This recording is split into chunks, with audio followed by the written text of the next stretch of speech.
Vamos hoje conversar um pouco sobre a civilização, né?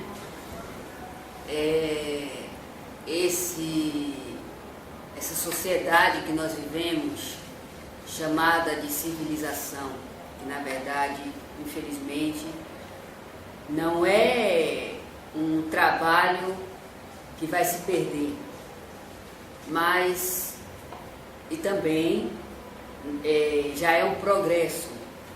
Essa civilização que nós estamos vivendo já pode ser vista como um estado de progresso, né?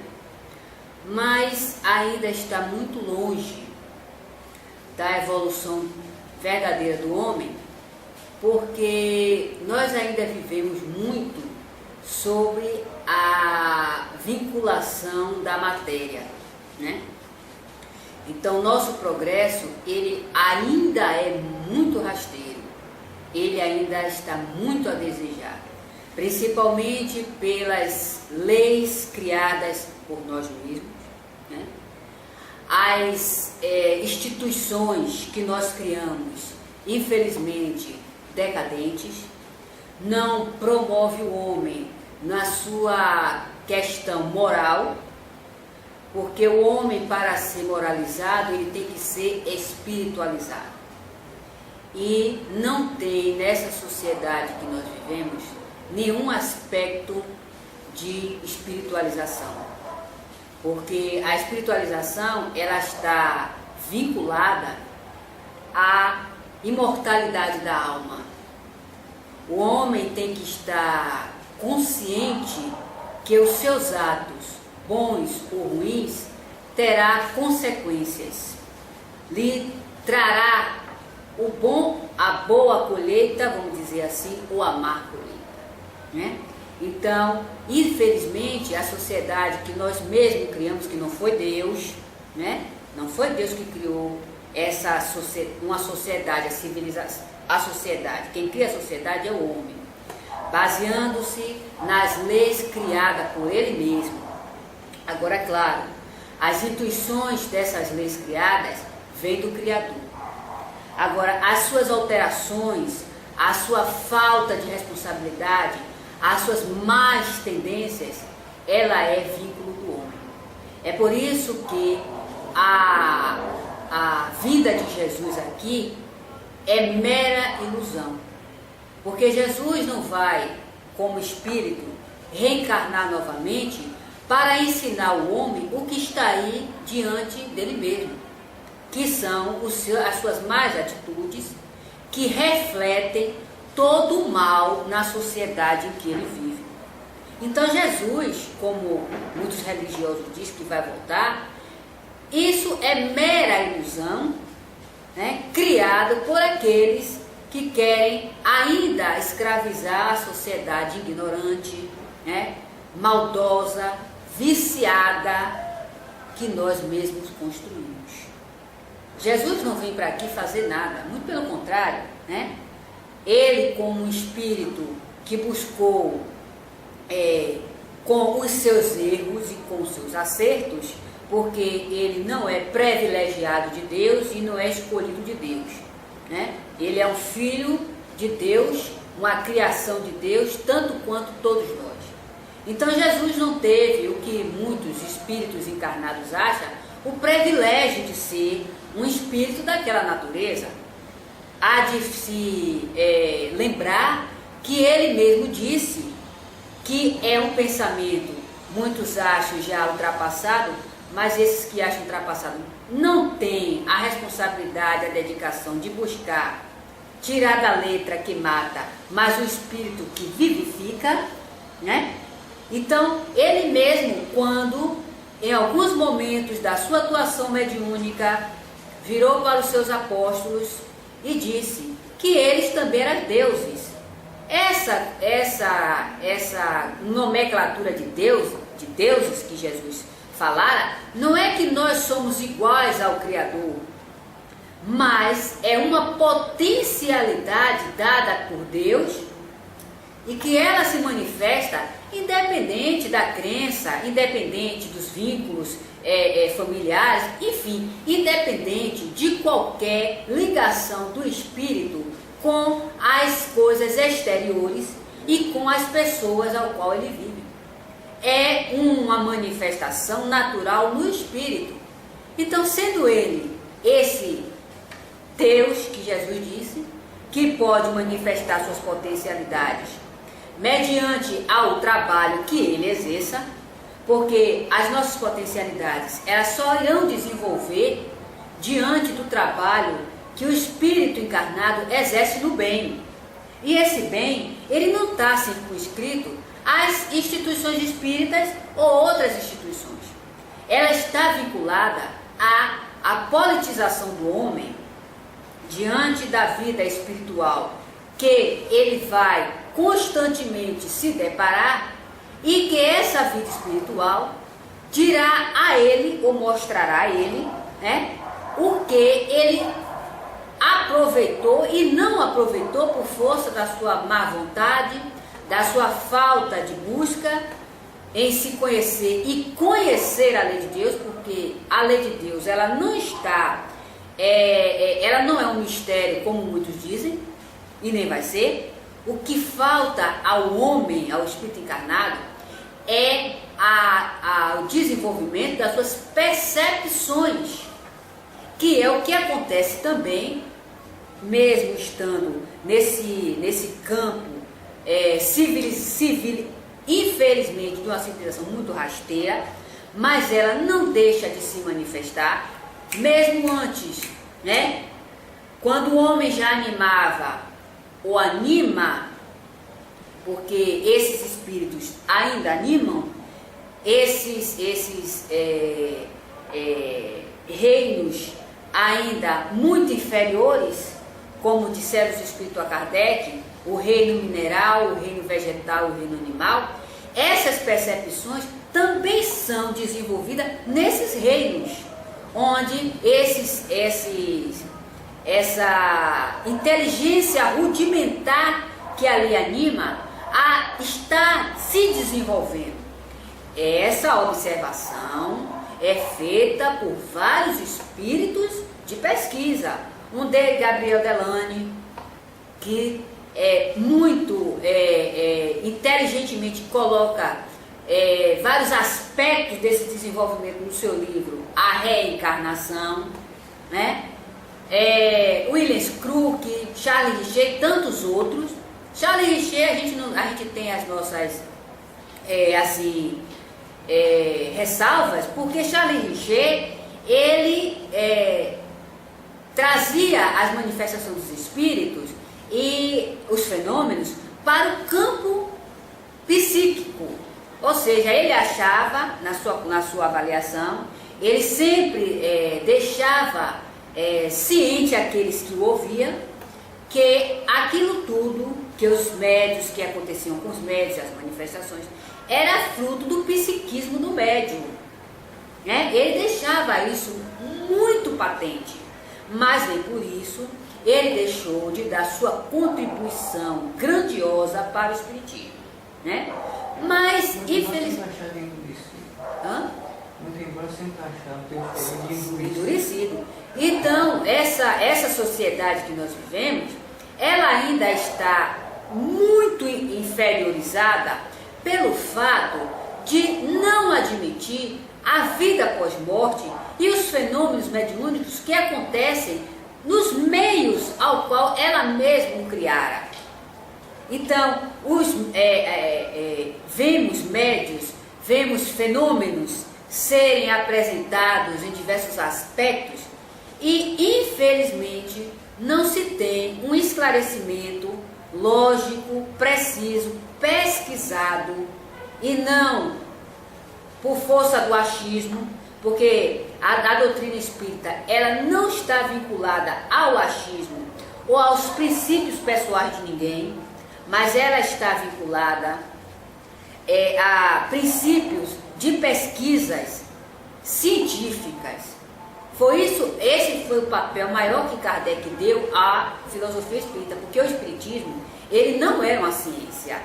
Quem deu essa contribuição científica foi Kardec, porque Kardec usou de métodos precisos, onde ele evocava os espíritos, né? Como muitos condenam, que eu não sei onde é que eles acharam essa autoridade de condenar a evocação dos espíritos, porque está aqui no livro dos espíritos, né?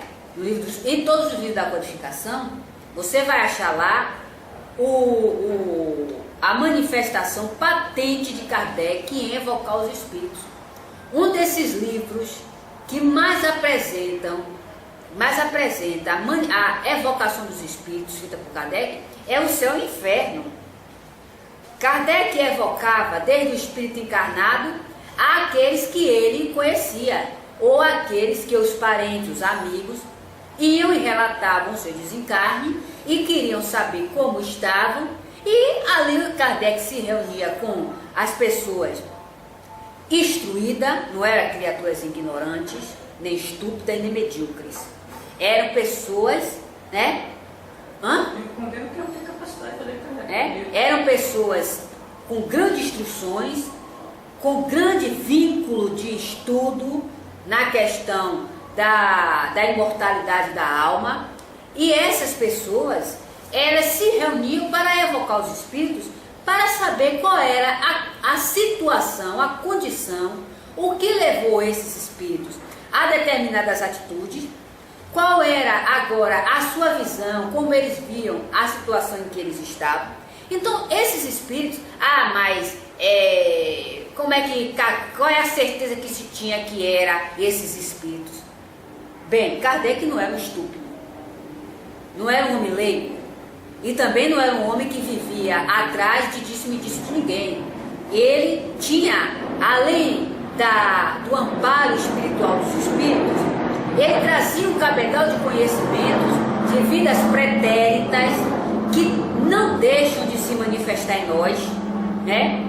Basta que o Pai permita e os meios sejam favoráveis para esse conhecimento eclodir, porque eclode mesmo, né? Ele pode não ter uma manifestação assim, muito, vamos dizer assim,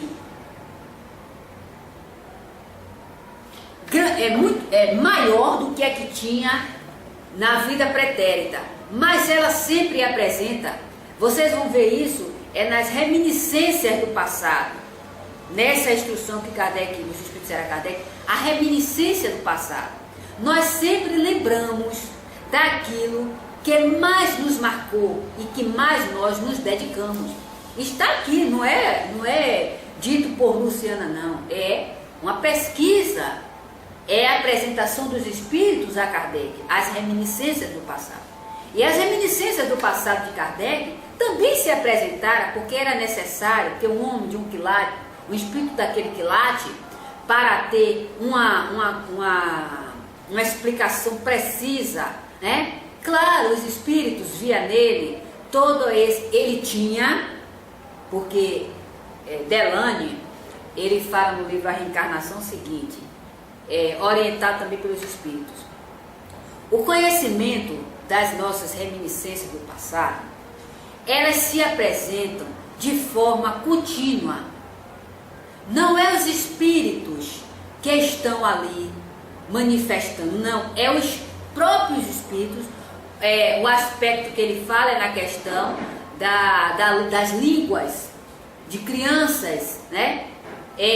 Muitos jovens que falam diversas línguas, e que essa apresentação dessa linguagem, dessas crianças, elas são constantes. Elas não são porque o espírito está ali se manifestando. Então Kardec também manifestara os seus conhecimentos do passado.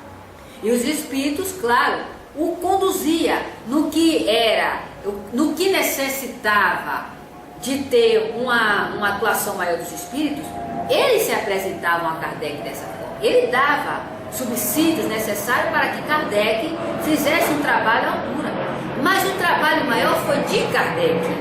Nós não vamos aqui deixar isso passar. O trabalho maior foi de Kardec, porque necessitou dele a dedicação, o empenho, o sacrifício, Tudo isso necessitou do Espírito. Então, como é que em uma sociedade onde se nega a imortalidade da alma, ela pode requerer que essa sociedade seja justa? Não tem como. Porque a justiça, ela se apresenta mediante ao respeito da criatura para com o outro. Mas o respeito que se tem nessa sociedade é naquilo que consiste à família, aos parentes, né, e aos amigos. Então, eu só respeito esses aspectos de família, de sociedade ao qual eu vivo. Os demais que se lixem. Então, não é uma sociedade justa. Se propaga muito a paz, mas, no entanto, essa paz, ela vem vinculada aos aspectos referente ao que os Espíritos disseram de amuletos. São os amuletos, e todos os aspectos falando, desde a roupa até a linguagem, né? Como eu estava assistindo na semana passada, algumas pessoas perguntando, foi entrevistado algumas criaturas, onde perguntaram a elas como é que elas se protegiam da inveja. Observe, como é que elas se protegiam da inveja. Aí uns disseram que tinham uma pedra de não sei lá das quantas, outros disseram que tinham uma proteção das... Quer dizer, o homem está sempre procurando algo que proteja a si, mesmo ele errando. Ele quer ser protegido, mesmo ele cometendo as misérias que ele citei anteriormente. Já que você quer se livrar da inveja, né, vai aí, seja mais solidário e mais fraterno. Seja menos egoísta, porque todos nós somos. Agora, claro, o egoísmo, ele não parte só da caridade material, não. O egoísmo, ele parte da falta de caridade moral, que é o que menos nós temos. Nós não gostamos de fazer caridade a ninguém, não. Principalmente quando isso afeta os nossos interesses e afeta o nosso corpo. Nós não gostamos. Nós queremos sempre nos distanciar. Então isso não é caridade. Da mesma forma que a questão da caridade, do esclarecimento, que muitos dizem, eu faço muita caridade. Continue. Agora se esclareça. Porque a caridade não vai livrar você da dor, não vai livrar você do desespero, não vai livrar você das consequências que outrem venham a investir em relação a você. Olha a questão de Jesus. Jesus foi o espírito mais moralizado que já teve nesse planeta. E, no entanto, muitos o atacaram. Foram muitos que perseguiam Jesus. Por quê? Porque ele era, além de tudo, um espírito esclarecido, um espírito que propagava a verdade, socorria seus semelhantes mediante a questão moral. É como a gente também traz quando nós não somos voltados para o sentimentalismo. Nós somos tomados como criaturas insensíveis, né? Você é insensível porque você não chora, você não se desespera, né? Você não mostra para a sociedade o sentimentalismo que a sociedade quer ver. Você sabe o que é que acontece? Eu aprendi isso, os espíritos, eu não diria os espíritos, mas a própria consequência do que a gente faz. Quando uma criatura está desequilibrada e a gente entra também no desequilíbrio, a gente começa a sintonizar em faixas mais ainda desequilibradas. Não é que nós não sintamos, nós sentimos. Mas diante do que nós sentimos, a gente vai aprendendo diante do que vai se apresentando em nós. A criatura chega aqui gritando de dor, acabada pela obsessão. Ao invés de você se concentrar para poder ajudá-la, você vai entrar em desespero, ficar coitada. Você já viu coitada ajudar ninguém? Você já viu, coitada, ajudar ninguém? Muitas das vezes você acaba levando a criatura a situações piores do que ela está, por força desse sentimento de coitado, que você deveria tomar uma atitude de socorrer. Como é que eu... Primeiro, que o espírita, ele tem conhecimento. Ele tem conhecimento. Eu não posso sintonizar em uma faixa onde a criatura está gritando, gemendo, e eu ir chorar, e eu ir ficar coitada, e naquele desespero. Eu estou sintonizando com o espírito da mesma natureza. Isso é experiência, viu?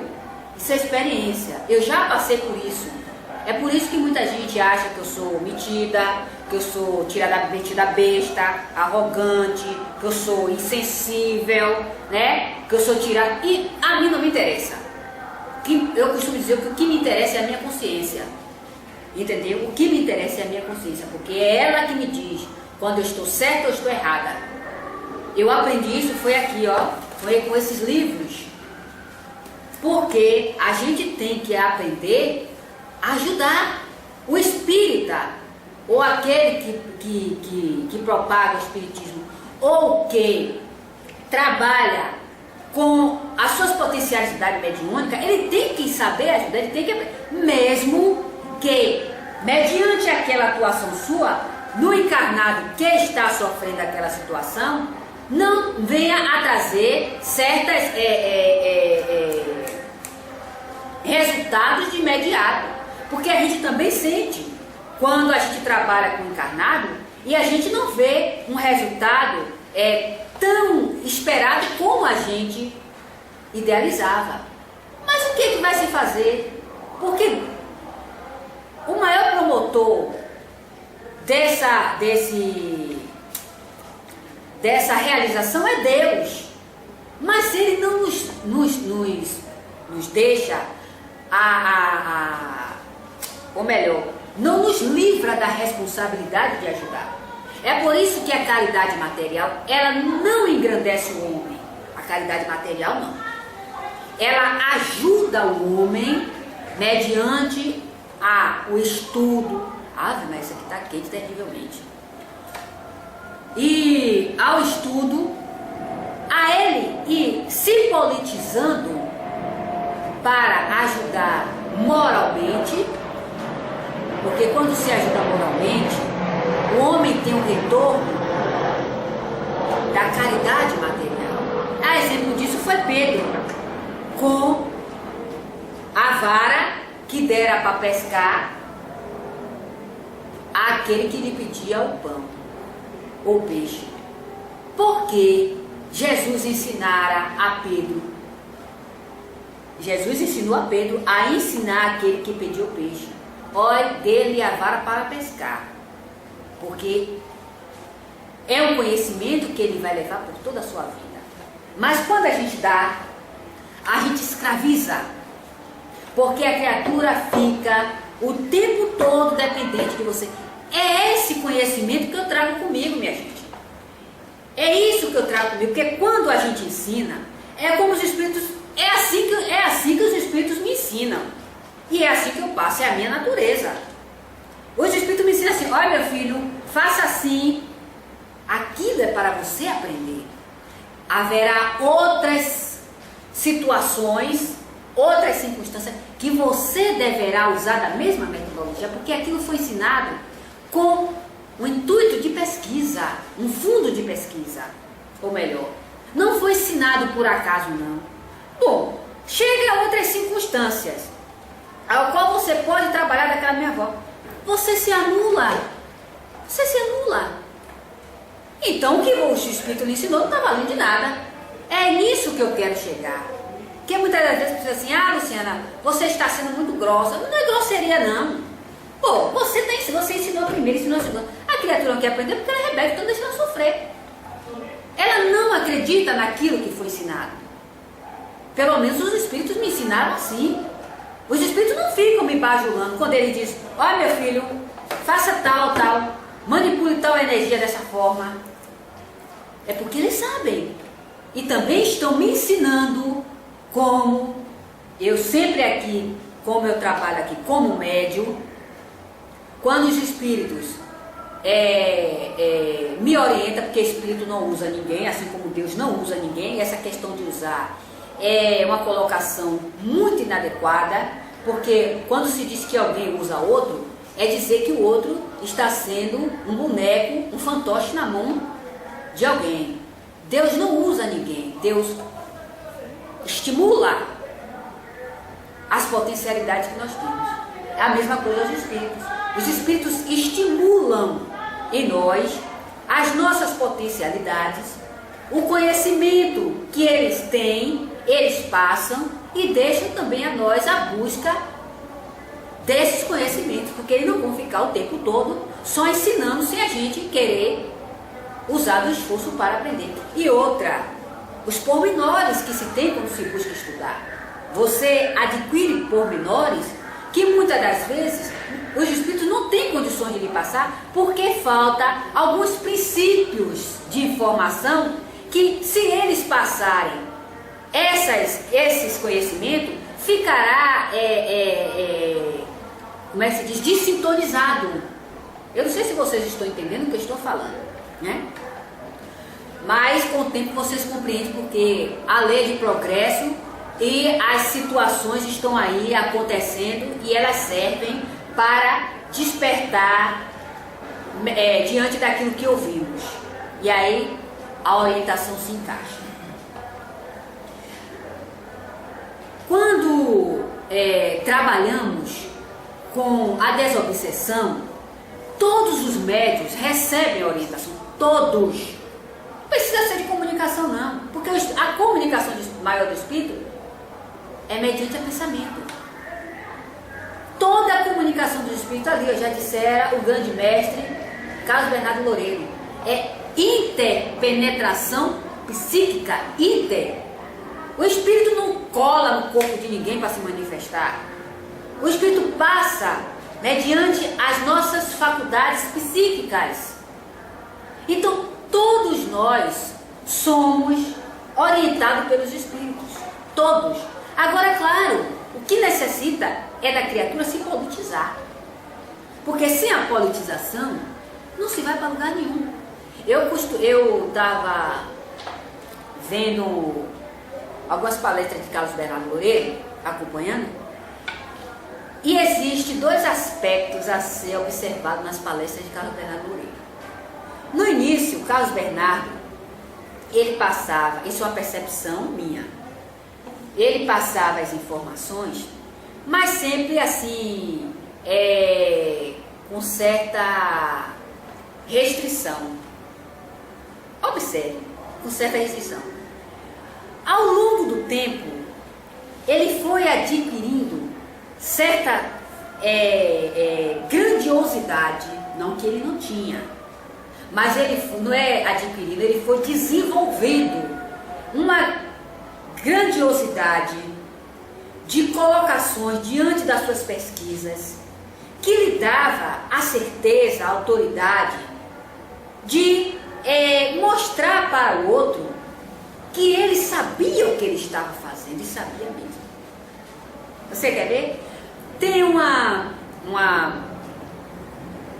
colocação feita por Bernardo, que ele fala sobre o desencarne dos seus pais. E claro, ele como homem de um pensamento profundo, de uma moral ilibada, de uma concepção profunda, se dava com os espíritos constantemente. A filosofia dos espíritos, das ciências espíritas, era o seu condutor na vida. E seus pais vieram a desencarnar. Eu não sei se foi o pai dele ou foi a mãe dele que desencarnou por último. O pai, não foi? E no velório ele estava tranquilo, como cabe a todos os espíritas que querem, na verdade, ou que buscam, porque muitas das vezes você tem orientação, mas você não quer, você quer passar para a sociedade o seu sentimento de desespero, de mostrar para a sociedade que você está sofrendo, né? De mostrar, eu tenho que mostrar para os outros que eu tenho que chorar, que eu tenho que me descabelar, porque eu tenho satisfação da outra.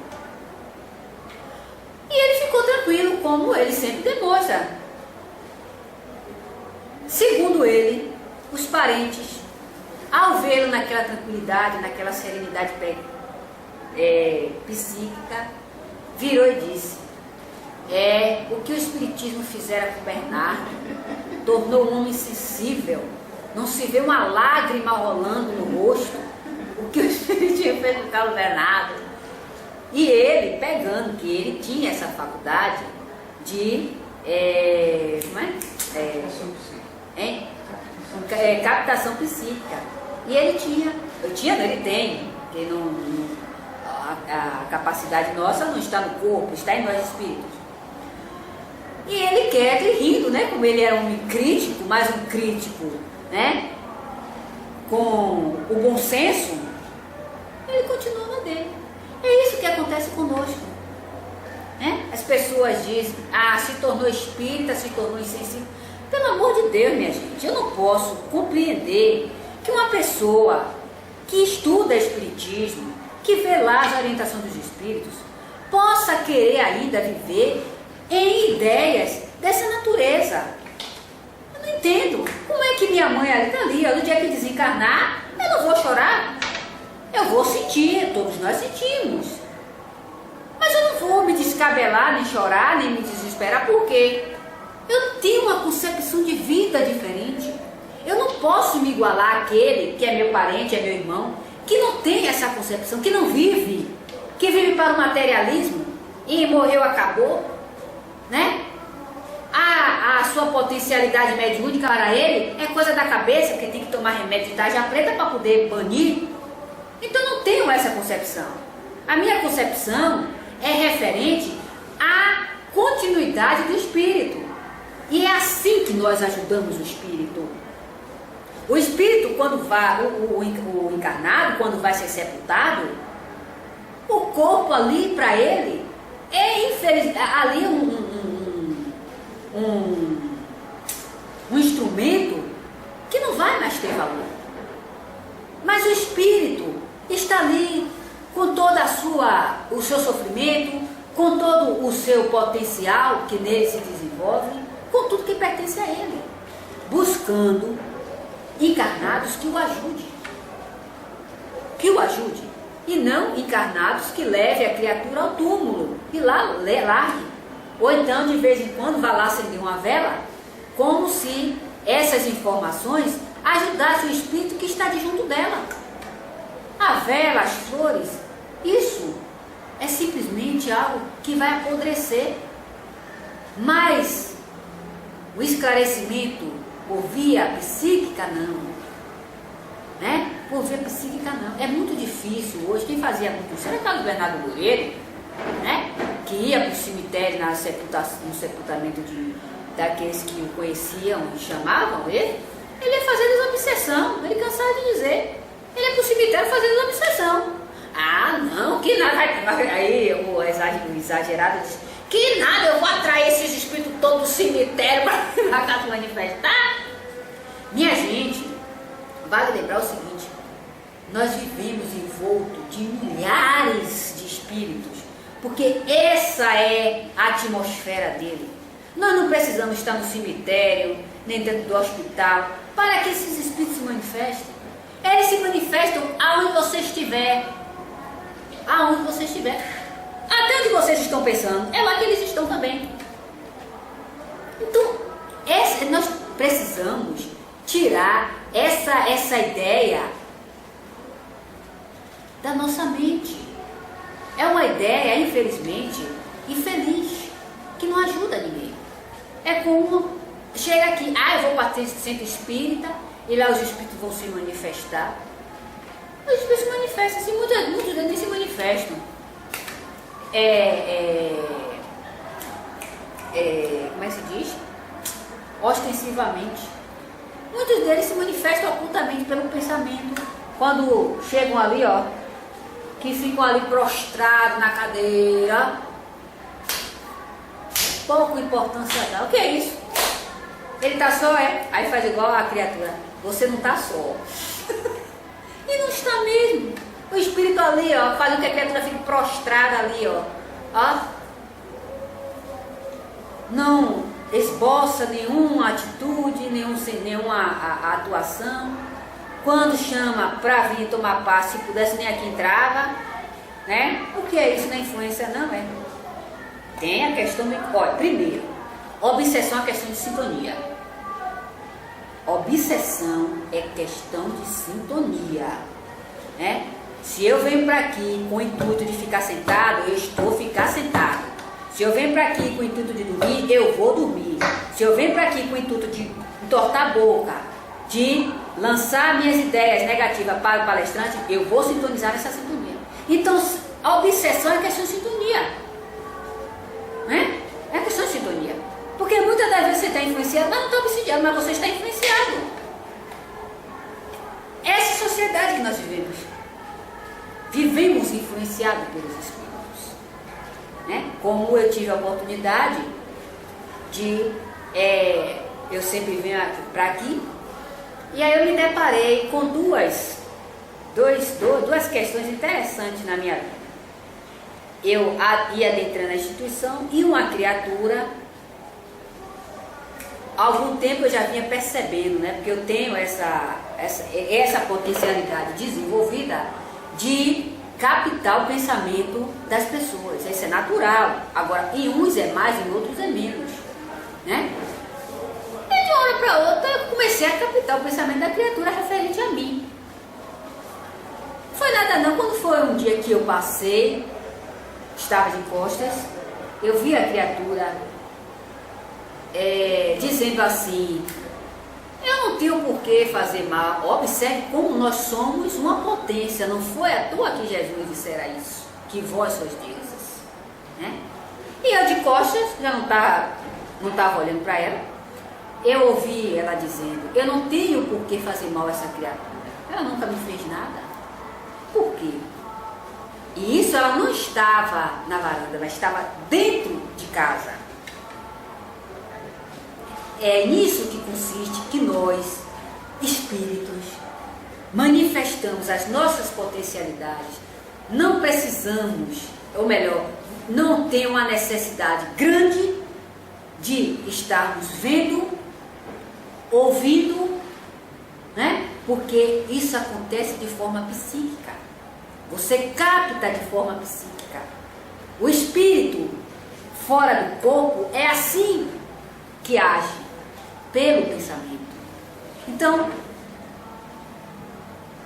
os médiuns recebem essas intuições, esses pensamentos, e acham que não é espírito.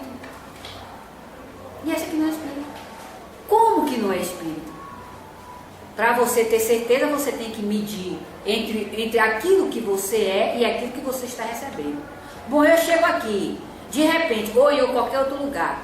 Aí, muito bem, exemplo mesmo dessa criatura. Será que não foram os próprios espíritos que estavam influenciando? Será que não foi? Porque essa questão dela foi uma reação. Foi uma reação, ela reagiu. Se fosse outra, né? Que nada, eu tiro a peste, tiro a porreta, que eu tenho uma coisa assim dizer, que eu sou tirada a porreta. Agora eu não sei quem. Né? Eu não sei onde que essa porretagem toda. Né? Preta, feia, suburbana, né? Eu não sei onde é que vem. Mas infelizmente a gente só dá aquilo que a gente tem, né? Se a gente tem inferioridade, a gente lança inferioridade. Se a gente tem grandiosidade, a gente lança grandiosidade. Então é assim. Aí eu procuro ficar na minha. Deixe que cada um... É como um fato muito interessante. Quando a gente não tem nada para falar da criatura, a gente ataca ela. A gente ataca. Com aquilo que nós achamos, porque está nos incomodando a nós mesmos. Nós somos os incomodados e acho que a criatura está nos incomodando. Ou alguém, porque os obsessores, os espíritos inferiores, eles não deixam por menos. Eu aprendi isso foi pesquisando. Muitas das vezes, os obsessores nossos influenciam outras criaturas para nos atormentar. E também influenciam a nós, que nós não somos perfeitos, para também atormentar o outro. Se nós não tivermos esclarecimento, e também ajuda dos espíritos, nós entramos na mesma sintonia. Na mesma sintonia. Porque somos imperfeitos, temos as nossas imperfeições. E isso não fica por menos também em nós. Agora, claro, o esclarecimento da doutrina espírita é que leva ao homem se tornar um ser civilizado. É essa doutrina que nos ensina. Porque ela esclarece o homem diante daquilo que ele é e do que ele conquistou. E não deixando a responsabilidade só para os espíritos inferiores. Porque eles só são nossas companhias. Né? Não vamos, como muitos religiosos acham, que o culpado das miserabilidades é o demônio que está atuando na sua vida, que está fazendo o que você está fazendo. E aí ele começa a ter posturas favoráveis ao seu declínio e acha que quem está estimulando ele, ou quem está fazendo isso, são os espíritos, ou o demônio, né, que é o personagem que eles usam para dizer que atua na vida dele. Os espíritos influenciam a nossa vida? Sim, muito mais do que nós imaginamos. Assim disseram o espírito Kardec. Mas claro, o homem também influencia. Porque o homem, ele é um ser espiritual. Ele não é um ser à parte. Ele é uma criatura espiritual, então ele também influencia. Agora, a sua educação e não a sua perfeição ilusória, hipócrita, porque o homem não muda de um dia para a noite. Não muda. O homem não deixa de ser viciado de um dia para a noite. E não com um determinado tempo. Ele necessita trabalhar. É a mesma coisa do drogado. O drogado, ele não vai largar o vício pelo simples fato dele querer. O querer já é um ponto de partida, mas vai exigir dele um trabalho imenso.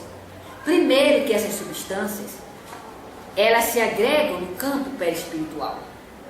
Segundo que existe a influência dos espíritos. Então é um trabalho árduo. Isso também não só com as drogas, mas em todos os outros vícios que nós tenhamos. Há exemplo disso, são as nossas anomalias que se apresentam em dores, em sofrimento. Elas não vão sanar de um dia para a noite, ou melhor, de um determinado tempo, porque nós somos espíritas. Não. Eu me tornei espírita, os meus males vão acabar, não. Você vai necessitar trabalhar. E o trabalho é em cima das suas potencialidades mediúnicas. Porque são esses mecanismos que estão afetados. São eles que estão exteriorizando pelo aspecto da dor, do desequilíbrio, porque a sociedade que nós vivemos, ela é uma sociedade totalmente desequilibrada. Nós somos viciosos, nós somos imprudentes. Então, são anomalias morais, são atitudes morais que nós tivemos, que afetaram ao nosso campo perispiritual. E para nós nos libertarmos dessas anomalias, não existe outro meio, é o trabalho mesmo. É o trabalho incessante. É por isso que vemos médios se manifestarem compulsoriamente. Esses médios, eles trabalham de forma compulsória, porque a lei impera nele. Ele é rebelde, infelizmente, ainda não quer, né? Não quer. É como uma pesquisadora mesmo disse. A criatura vem buscar ajuda para o outro e ela também necessita de ajuda. Ela também necessita de ajuda. Porque o seu quadro obsessivo está se apresentando. Você quer ver uma questão interessante que a doutrina espírita nos ensina? É a questão das ideias que nós temos. Há quem diga que o desequilíbrio ele só se apresenta em estado já avançado. Mas os nossos desequilíbrios, eles são apresentados mediante as nossas atuações. As nossas atuações. Então, ele não precisa estar de uma forma tão intensa para que seja avaliado por aquele que já tem essa percepção. Exemplo disso é a questão da manifestação dos espíritos.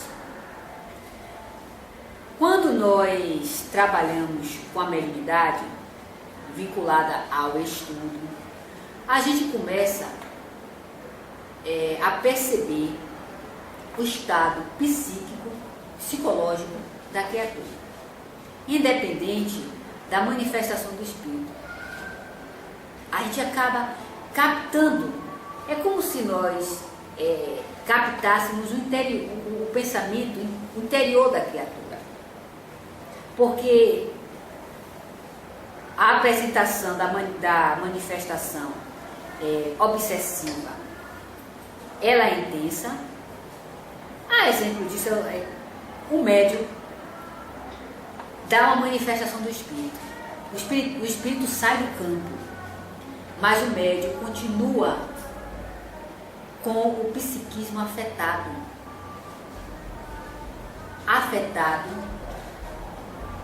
alimentado por ele mesmo diante da dor que ele já houvera sentido. Está entendendo? Ele continua mantendo aquela dor. É por isso que existe a orientação de sair da faixa. Sair da faixa é você deixar de pensar naquela dor, naquilo que aconteceu anteriormente. Porque fica registrado perispiritualmente. Tudo em nós é registrado perispiritualmente. Afeta o nosso perispírito. Porque o corpo, ele é simplesmente um manto para cobrir o espírito. Mas as repercussões que sofre é o corpo perispiritual. É o corpo. Tanto sim que Gabriel Delane fala uma coisa interessante, que nós reencarnamos de acordo com a nossa atuação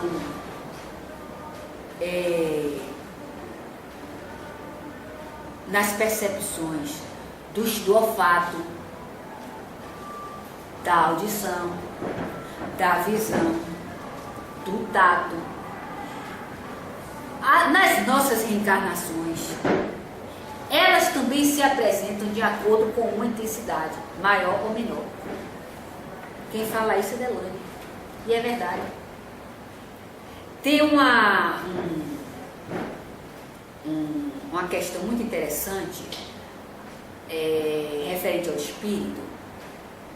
Assim, muitas das vezes, ou algumas vezes, olhamos para determinado local ou para uma casa e ali sentimos a vibração. Olha que você não conhece os moradores e nunca adentrou na casa. Você capta a vibração daquela casa, seja de felicidade ou de infelicidade. Tanto quanto em locais. No livro de Gabriel Delane, A Reencarnação, tem uma história, um fato interessante de uma garota que ela reencarnou e reencarnou em uma família, e com a idade próxima de 3 anos, a mãe, junto com a babá, idealizou passear. Nesse passeio, passaram por um cemitério, de frente a um cemitério, e a criança ali se manifestou, dizendo à mãe: olhe, mamãe, ali, aí apontou o dedinho, está o corpo de mamãe. Ali está a mamãe. E a mãe tomou aquele susto, né? Ficou, oxe, se ela naquele momento estava sendo a mãe da criança, né? E a criança virou, apontou o dedinho, dizendo que o corpo da mãe estava ali. A mãe ficou desnorteada. O que é que nós avaliamos aí? O espírito trouxe a lembrança daquilo que mais marcou ele, onde estava sepultado a sua mãe, né? Aqui tinha sido a sua mãe antes, estava enterrada ali. Ah, não, mas isso é coisa de maluco, você está inventando coisa, como é que pode? Ou então vai para os psicólogos. Infelizmente, as colocações dos psicólogos e os seus estudos já estão desgastados, porque você não pode explicar aquilo que você não estuda. O psicólogo não estuda a reencarnação. O psicólogo não estuda a imortalidade da alma. E muitos pseudos espíritas acham que a manifestação da alma está limitada simplesmente à vida após-morte. É uma limitação que criaram. Bom, eu tenho que saber só que eu sou alguma coisa, porque eu sou espírito. Se limita-se a isso, mas não ao estudo preliminar da potencialidade que somos nós, né? Onde uma criança pode dar explicações sobre conhecimentos que ela ainda não aprendeu.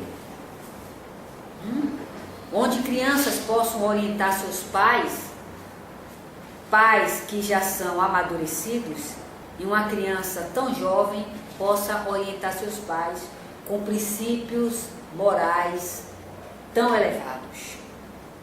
Mas infelizmente, quando não se toma como a criança prodígio, né, que foi o termo que criaram, as crianças prodígio, ou quando não se toma que a criatura nasceu de uma família nobre, de um sangue nobre, e o que dizer daqueles como o nome dele? Esse senhor esqueci o nome dele agora, de Leon Denis, André Jacques David. André Jacques David nunca foi à escola, mas tinha uma potencialidade mediúnica notável. Quando nós falamos sobre potencialidade mediúnica, minha gente, não está restrito à manifestação de espírito só, não, pelo amor de Deus. É o conhecimento que o espírito traz das suas sucessivas reencarnações. E ela eclode de tal forma que o espírito dá uma tapa na sociedade. É uma tapa mesmo, é uma linguagem grosseira, mas é assim que tem que ser. Porque o espírito que mal foi à escola tinha uma potencialidade mediúnica notável. Mal sabia ler. Pelo amor de Deus, eu não estou dizendo aqui que ninguém vai para a escola não, viu? Vai acabar. Pelo amor de Deus, não é isso que eu quero dizer. O que eu quero dizer é o seguinte, que as nossas conquistas, elas são mediante o trabalho. E elas ficam em nós. E muitas vezes, quando nós reencarnamos com limitações materiais, as nossas potencialidades mediúnicas, elas se apresentam e nós temos que dar valor, maior valor a elas. Leiam sobre André Jacques David, né? Leiam também sobre Leon Denis. Leon Denis foi considerado um autodidata e nunca foi a uma faculdade.